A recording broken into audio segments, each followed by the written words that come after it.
Hi friends, ಹೇಗಿದ್ದೀರಾ? I hope ಎಲ್ಲರೂ ಚೆನ್ನಾಗಿದ್ದೀರಾ ಅಂದ್ಕೊಳ್ತೀನಿ. Welcome to BLS food log. ಇವತ್ತು ರುಚಿಯಾದಂತಹ ದಮ್ ಬಿರಿಯಾನಿ ಯಾವ ರೀತಿ ಮಾಡೋದು ಅಂತ ನೋಡ್ಕೊಳ್ಳೋಣ ಬನ್ನಿ.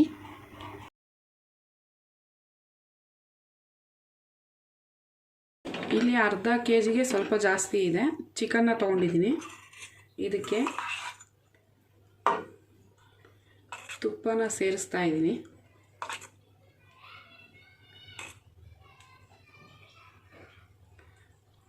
ಚಿಕ್ಕ ಟೀ ಸ್ಪೂನಲ್ಲಿ 4ರಿಂದ 5 ಟೀ ಸ್ಪೂನ್ ತುಪ್ಪನ ಸೇರಿಸಿದ್ದೀನಿ. ಹಾಗೆ 2 ಟೇಬಲ್ ಸ್ಪೂನಷ್ಟು ಸ್ವಲ್ಪ ಕಮ್ಮಿ ಎಣ್ಣೆನ ಸೇರಿಸಿದ್ದೀನಿ.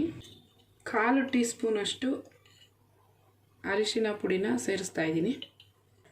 ಇಷ್ಟನ್ನು ಸೇರಿಸಿದ್ದಾದಮೇಲೆ ಇದಕ್ಕೆ ನಮಗೆ ಎಷ್ಟು ಬೇಕೋ ಅಷ್ಟು ರುಚಿಗೆ ತಕ್ಕಷ್ಟು ಉಪ್ಪನ್ನು ಸೇರಿಸ್ತಾ ಇದ್ದೀನಿ. 3 ಮೆಣಸಿನ್ಕಾಯಿನ ಉದ್ದ ಹೆಚ್ಚಿಟ್ಟಿದ್ದೀನಿ, 1ರಲ್ಲಿ 2 ಭಾಗ ಮಾಡಿ ಅದನ್ನು ಸೇರಿಸಿದ್ದೀನಿ. ಹಾಗೆ ಇಲ್ಲಿ ನೀವು ನೋಡ್ತಾ ಇರ್ಬೋದು 3 ಈರುಳ್ಳಿನ, ದಪ್ಪ ಈರುಳ್ಳಿನ ಈ ರೀತಿ ಸಣ್ಣದಾಗಿ ಉದ್ದ ಕಟ್ ಮಾಡಿ ಇಟ್ಕೊಂಡಿದ್ದೀನಿ. ಇದರಲ್ಲಿ ಅರ್ಧ ಇದ್ರ ಜೊತೆ ಸೇರಿಸ್ತೀನಿ, ಮತ್ತು ಮಿಕ್ಕ ಅರ್ಧನ ಫ್ರೈ ಮಾಡಿ ಸೇರಿಸ್ಕೊಳ್ಳೋಣ. 3 ಟೊಮೊಟೊನ ನಾನಿಲ್ಲಿ ನಾಟಿ ಟೊಮೊಟೊ ತೊಗೊಂಡಿದ್ದೀನಿ, ಹುಳಿ ಟೊಮೊಟೊ, ಅದಕ್ಕೋಸ್ಕರ 3 ತೊಗೊಂಡಿದ್ದೀನಿ. ಇದರಲ್ಲಿ ಅರ್ಧ ಇದರಲ್ಲಿ ಸೇರಿಸ್ತಾ ಇದ್ದೀನಿ, ಇನ್ನು ಅರ್ಧ ಮಸಾಲೆ ರುಬ್ಬೋದ್ರಲ್ಲಿ ಸೇರಿಸ್ಕೊಳ್ತೀನಿ. ಈ ರೀತಿ ಹಿಡಿದ್ರೆ ಇಷ್ಟು ಬರಬೇಕು. ಇಷ್ಟು ಪುದೀನ ಸೊಪ್ಪನ್ನು ಸೇರಿಸ್ತಾ ಇದ್ದೀನಿ. ಕೊತ್ತಂಬರಿ ಸೊಪ್ಪು ಸಣ್ಣದಾಗಿ ಹೆಚ್ಚಿಟ್ಕೊಂಡಿದ್ದೀನಿ, ಇದರಲ್ಲಿ ಅರ್ಧ ಸೇರಿಸ್ತಾ ಇದ್ದೀನಿ. ಇಷ್ಟು ನಾವು ಆಮೇಲೆ ಇದು ನಮಗೆ ಬೇಕಾಗುತ್ತೆ, ಇದನ್ನು ತೆಗೆದಿಟ್ಕೊಳ್ತಾ ಇದ್ದೀನಿ. ಹುಳಿ ಟೊಮೆಟೊ ಸೇರಿಸಿರೋದ್ರಿಂದ ನಾನಿಲ್ಲಿ ನಿಂಬೆಹಣ್ಣನ್ನು ಸೇರಿಸ್ತಾ ಇಲ್ಲ. ಗಟ್ಟಿ ಮೊಸರನ್ನು ಈ ಟೀ ಸ್ಪೂನಲ್ಲಿ 3ರಿಂದ 4 ಟೀ ಸ್ಪೂನಷ್ಟು ಸೇರಿಸ್ಕೊಳ್ತಾ ಇದ್ದೀನಿ. ನೀವು ನಾರ್ಮಲ್ ಟೊಮೊಟೊ ತೊಗೊಂಡ್ರೆ ಅದು ಹುಳಿ ಕಮ್ಮಿ ಇರುತ್ತಲ್ವ, ಅದಕ್ಕೋಸ್ಕರ ಸ್ವಲ್ಪ ನಿಂಬೆಹಣ್ಣನ್ನು ಸೇರಿಸ್ಕೋಬೋದು. ಈಗ ಇಷ್ಟನ್ನು ಇದ್ರ ಜೊತೆ ಸೇರಿಸ್ಕೊಂಡಿದ್ದೀನಿ. ಇದಾದಮೇಲೆ ಮಸಾಲೆ ಯಾವ ರೀತಿ ತೊಗೋಬೇಕು ನೋಡ್ಕೊಳ್ಳೋಣ. ನಾನಿಲ್ಲಿ ಗರಂ ಮಸಾಲೆ ಪೌಡ್ರನ್ನ ಸೇರಿಸ್ತಾ ಇಲ್ಲ, ಮಸಾಲೆ ಐಟಮ್ನ ಇಲ್ಲೇ ತೊಗೊಂಡಿದ್ದೀನಿ. ಅರ್ಧ ಟೀ ಸ್ಪೂನ್ಗೆ ಸ್ವಲ್ಪ ಕಮ್ಮಿ ಜೀರಿಗೆ, ಹಾಗೆ ಅದೇ ಪ್ರಮಾಣದಲ್ಲಿ ಸೋಂಪು, ನಕ್ಷತ್ರದ ಹೂವು ಅರ್ಧ ತೊಗೊಂಡಿದ್ದೀನಿ, ಅರ್ಧ ಸಾಕು. ನಾನು ತೊಗೊಳ್ಳೋ ಕ್ವಾಂಟಿಟಿಗೆ ಇಷ್ಟು ಸಾಕಾಗುತ್ತೆ. ಹಾಗೆ 3 ಲವಂಗ, ಸ್ವಲ್ಪ ಚಕ್ಕೆ, ನೋಡಿ ಜಾಸ್ತಿ ತೊಗೊಂಡಿಲ್ಲ, ಸ್ವಲ್ಪನೇ ತೊಗೊಂಡಿದ್ದೀನಿ. ಹಾಗೆ ಅನಾನಸು 1 ಎಳೆ ಮಾತ್ರ ತೊಗೊಂಡಿದ್ದೀನಿ. ಇದಕ್ಕೆ ಮೇಯ್ನ್ ಇಂಗ್ರೀಡಿಯೆಂಟ್ ಅಂದರೆ ಜಾಕಾಯಿ. ಜಾಕಾಯಿ ನೋಡಿ ಇಷ್ಟು ಚಿಕ್ಕದಾಗಿ ಒಂದು ತುಂಡನ್ನು ತೊಗೊಂಡ್ರೆ ಸಾಕು. 2 ಏಲಕ್ಕಿ, ಇದನ್ನು ಮಸಾಲೆಗೆ ಮಿಕ್ಸಿ ಜಾರಲ್ಲಿ ಸೇರಿಸ್ಕೊಳ್ತಾ ಇದ್ದೀನಿ. ಹಾಗೆ ಶುಂಠಿನ 1.5 ಇಂಚಷ್ಟು ತೊಗೊಂಡಿದ್ದೀನಿ. ಒಂದು ಚಿಕ್ಕ ಗಡ್ಡೆ ಬೆಳ್ಳುಳ್ಳಿ, ಇದನ್ನು ಸಹ ಸೇರಿಸ್ಕೊಳ್ತಾ ಇದ್ದೀನಿ. ನೋಡಿ ಮುಷ್ಟಿ ಹಿಡಿದ್ರೆ ಅರ್ಧಕ್ಕೆ ಸ್ವಲ್ಪ ಕಮ್ಮಿ ಬರಬೇಕು ಅಷ್ಟು ಪುದೀನ ಸೊಪ್ಪನ್ನು ಸೇರಿಸಿದ್ದೀನಿ. ಯಾಕೆಂದರೆ ನಾವು ಅದರಲ್ಲಿ ಸೇರಿಸ್ಕೊಂಡಿದ್ದೀವಲ್ಲ ಫಸ್ಟೇ, ಅದಕ್ಕೋಸ್ಕರ ಇಷ್ಟು ಸೇರಿಸಿದ್ದೀನಿ. ಕೊತ್ತಂಬರಿ ಸೊಪ್ಪನ್ನು ಅದೇ ಪ್ರಮಾಣದಲ್ಲಿ ತೊಗೊಂಡಿದ್ದೀನಿ. ನಮಗೆ ಖಾರ ಎಷ್ಟು ಬೇಕೋ ಅಷ್ಟು ಹಸಿಮೆಣಸಿನ್ಕಾಯಿನ ತೊಗೊಂಡಿದ್ದೀನಿ.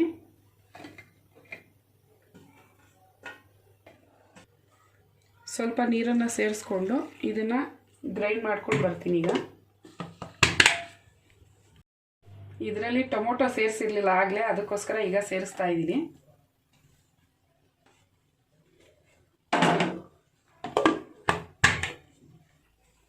ಈಗ ಇದು ಗ್ರೈಂಡ್ ಆಗಿದೆ.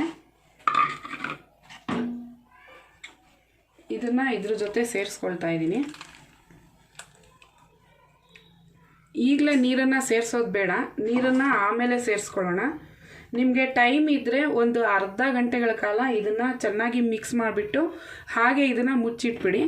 ಆಮೇಲೆ ಇದನ್ನು ಬಾಯ್ಲ್ ಮಾಡಿದ್ರೆ ತುಂಬ ಚೆನ್ನಾಗಿ ಮಸಾಲೆ ಎಲ್ಲ ಚಿಕನಲ್ಲಿ ಇಳ್ದಿರುತ್ತೆ, ತುಂಬ ಸೂಪರಾಗುತ್ತೆ. ನೋಡಿ ಇದನ್ನು ಚೆನ್ನಾಗಿ ಮಿಕ್ಸ್ ಮಾಡಿಬಿಟ್ಟು ಒಂದು ಅರ್ಧ ಗಂಟೆ ಹೀಗೆ ಬಿಟ್ಬಿಡ್ತೀನಿ.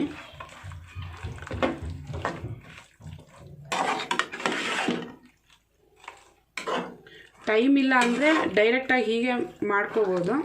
ಟೈಮ್ ಇದ್ದರೆ ಒಂದು ಅರ್ಧ ಗಂಟೆ ಹೀಗೆ ನೆನೆಸ್ಬಿಟ್ಟು ಮಾಡಿದ್ರೆ ತುಂಬ ಸಖತ್ತಾಗುತ್ತೆ.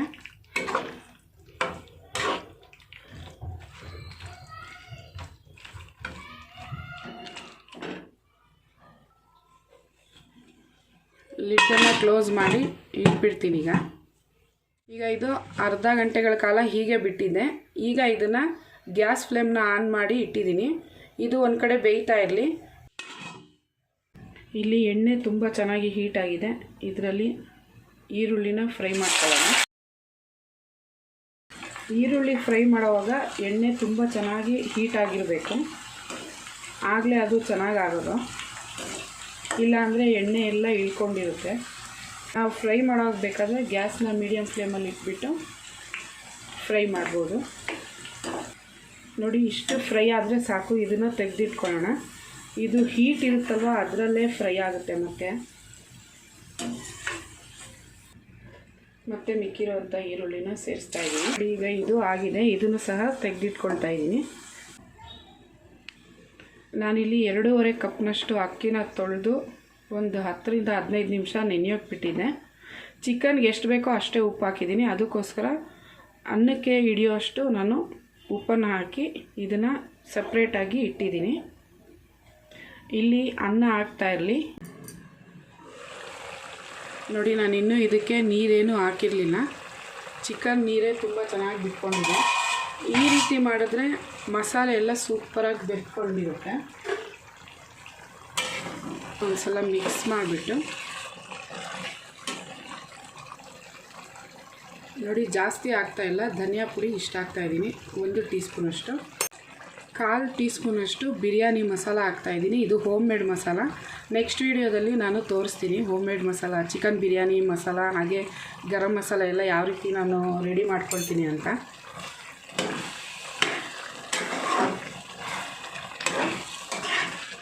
ಈಗ ಇದು ಮಿಕ್ಸ್ ಮಾಡಿದ್ದಾದಮೇಲೆ ನಾವು ಆಗಲೇ ಮಸಾಲೆ ರುಬ್ಬಿ ಇಟ್ಟಿದ್ವಲ್ಲ ಮಿಕ್ಸಿ ಜಾರಲ್ಲಿ, ಅದರಲ್ಲೇ ಸ್ವಲ್ಪ ನೀರನ್ನು ಸೇರಿಸಿ ಇದ್ರ ಜೊತೆ ಸೇರಿಸ್ಕೊಳ್ತಾ ಇದ್ದೀನಿ. ಚಿಕನ್ ಇನ್ನೂ ಚೆನ್ನಾಗಿ ಬೇಯಬೇಕು.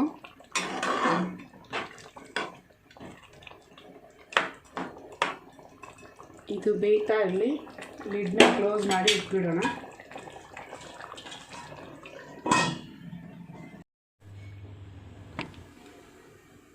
ನೋಡಿ, ಅಕ್ಕಿ ಈ ರೀತಿ ಪ್ರೆಸ್ ಮಾಡಿದ್ರೆ ಈ ರೀತಿ ಆಗಬೇಕು. ಇದಾಗಿದೆ. ಇದನ್ನು ಈಗ ಕ್ಲೀನಾಗಿ ನೀರನ್ನು ಬಸ್ಕೊಂಡ್ಬಿಡೋಣ.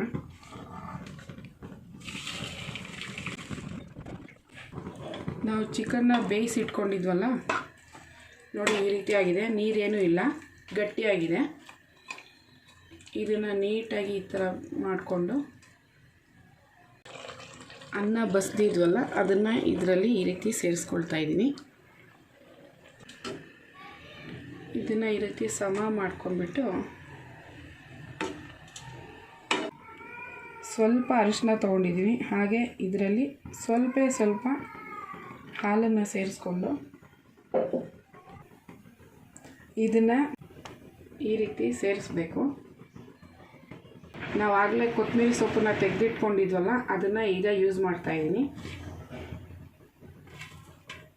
ನೋಡಿ, ಈರುಳ್ಳಿ ನಾವು ಸ್ವಲ್ಪ ಆ ರೀತಿ ಇದ್ದಾಗಲೇ ತೆಗೆದಿದ್ವಿ. ಯಾವ ರೀತಿ ಫ್ರೈ ಆಗಿದೆ ಅಂತ ಕರೆಕ್ಟಾಗಿ ಆಗುತ್ತೆ ಹೀಟ್ ಇರೋದ್ರಲ್ಲಿ.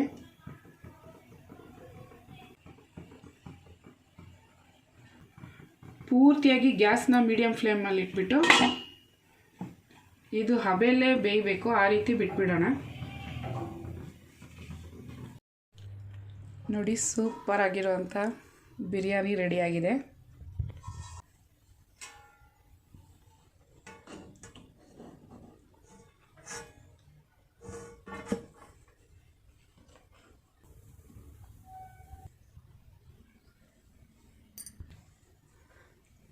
ನೋಡಿ, ಬಿರಿಯಾನಿ ಸವಿಯಲು ಸಿದ್ಧವಾಗಿದೆ. ನಿಮಗೆ ಈ ರೆಸಿಪಿ ಇಷ್ಟ ಆಗಿದ್ದಲ್ಲಿ ಈ ಕೂಡಲೇ BLS ಫುಡ್ ಲಾಗ್ನ ಸಬ್ಸ್ಕ್ರೈಬ್ ಮಾಡ್ಕೊಳ್ಳಿ, ಲೈಕ್ ಮಾಡಿ, ಶೇರ್ ಮಾಡಿ, ಕಮೆಂಟ್ ಮಾಡಿ. Thank you.